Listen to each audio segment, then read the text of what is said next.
Okay, so this is part two of death and dying and living with chronic illness. I don't have a lot more to say, but yeah, I just wanted to wish you all the best with your journey. And I hope whatever time you have, you live well and fully. And I know it's really hard to accept, and society doesn't always treat sick people well. It's really hard when you can no longer work and do the things, the marks of success that other people respect. I know it can be hard when you're getting older and you've lost capacity to move your body that you used to have. Um, of course, you should fight. I'm not saying you should just accept a terminal illness and, you know, and not try to be healthy or change your lifestyle or change your thinking and find healing. I'm totally a fan of all of those things, but I'm not a fan of shaming someone for the way they've lived or blaming them for their illness and being judgmental. It really doesn't help at all. And you just don't know what someone else has gone through, how far they've come from where they started. You don't know, unless you're a Buddha, exactly what someone else needs. So that is why it is very important to focus on the needs of the person who is sick. Of course, carers are amazing, and they also need rest, and they also need to set healthy boundaries. But when it comes to caring for, making decisions about dying, um, the person who is sick is the one who should be focused on and their needs, because they're the one losing everything. Uh, you may feel sad about your friend dying, but that you are not losing as much as they are losing. They are losing their life. They are losing everything. So that's a really hard journey to be on. So be as supportive as you can and let them guide the journey themselves. Let them seek and give only as much information as is sought. Uh, yeah, so continuing the Bardo thing, if someone finds rebirth, then they, end up, they see their future parents in union, and then they end up embodied in a fetus and they're reborn. And sometimes they say little children can remember where they were, their past life, but as time goes by, the memory fades.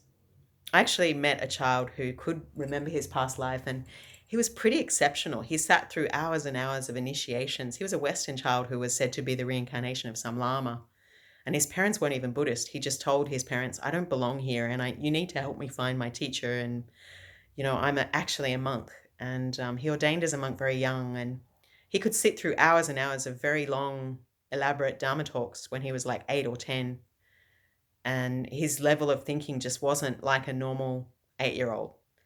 But later on, the needs of this life took over, and he disrobed. And I guess in the beginning, he didn't really have a very supportive environment to continue his life as a monk anyway. But that did give me a little bit of a surprise about reincarnation, or rebirth, as we say in Buddhism. Reincarnation is really a word for Hinduism. So I wish you the best, and I just hope that those of you who are trying to help people who have disability or terminal illness, put the choices in their hands and understand that they're losing everything, and they probably do need your help, and they need practical help. And just encourage everybody to, show up for their friends and invest in more than the nuclear family. I know we're all really busy, but at the end of the day, we can't take our big house or our bank account with us. What matters is the kindness and love we've shown each other, and the peace of mind we have from the legacy we've created.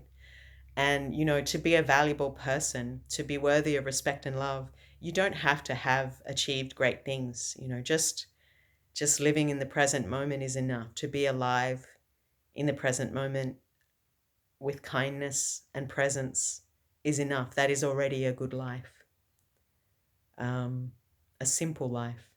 That is okay. It's okay to have not achieved everything you thought you'd achieve. What is more important is to have a peaceful heart, with whatever time you have left, and to learn to live in the present moment and be kind. So I hope that helps. If you have any questions, you can put them below on the channel. I'll try to respond. I'm also very active under Aya Yeshe on Facebook. So all the best, and I wish you well, and thanks for tuning in. Take care. May all beings be happy, and may you have a peaceful passing if you are passing. Know that I'm sending you good energy. There are other teachings on this channel that you can find for healing, for meditation, for cultivating a spiritual practice. So all the best.